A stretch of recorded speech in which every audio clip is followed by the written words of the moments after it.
con todos y con todas.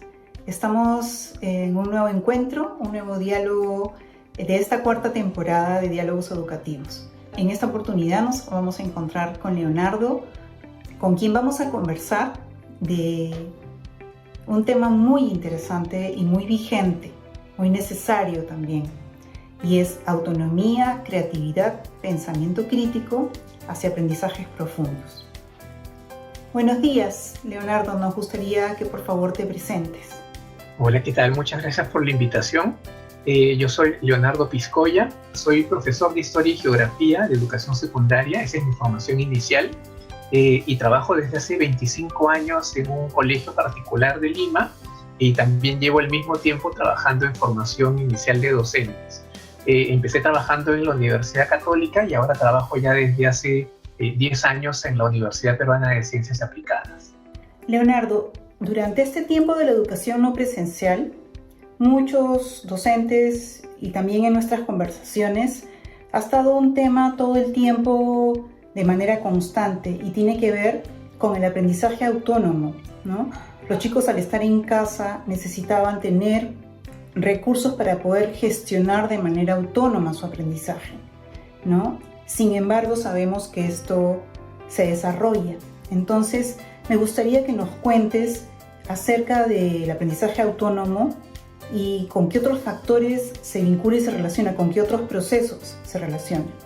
Lo primero que creo que tenemos que tener en cuenta es que nosotros hemos estado tentados durante mucho tiempo a hacer algo que un filósofo que es Zygmunt Bauman decía, y es comenzar a pensar el aprendizaje en función a su utilidad para el mercado, ¿no? O sea, pensar qué tenemos que aprender que nos permite insertarnos al mercado y obtener un trabajo.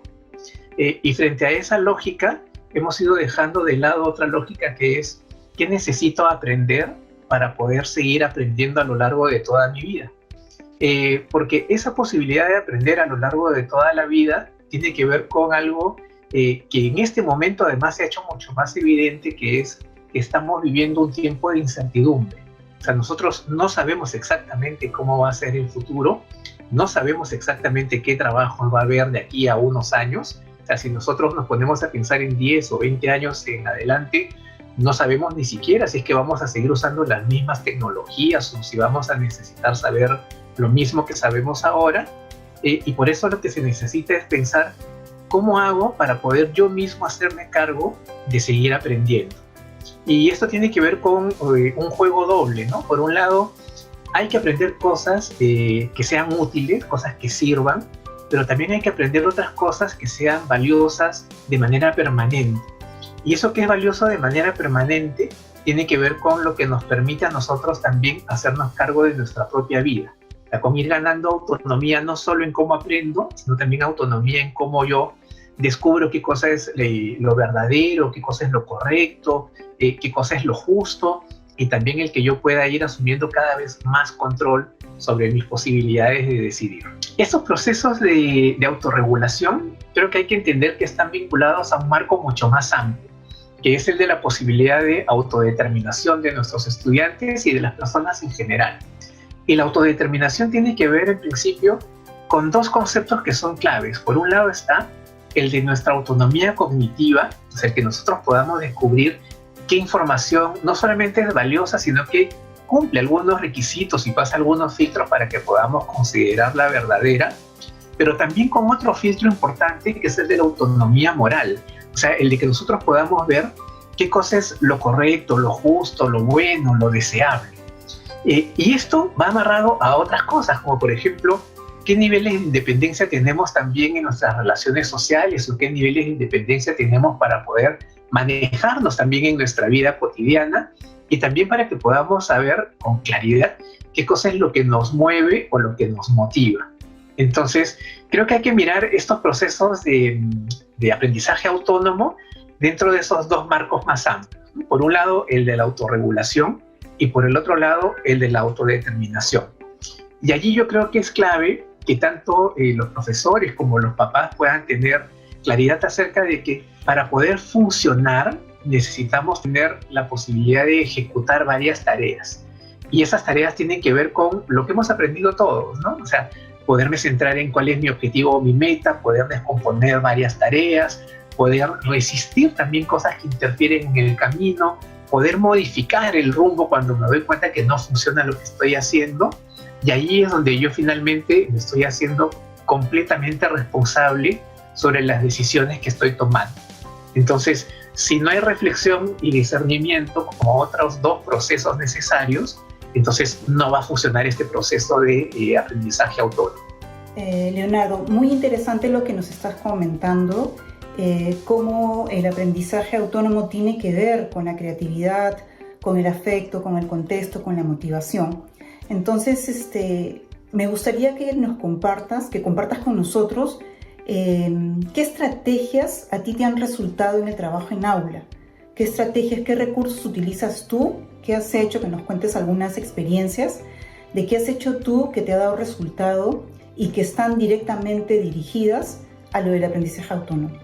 Sí, allí yo voy a contarles rápidamente 3 experiencias y luego qué cosa podemos aprender de esas 3 experiencias, ¿no?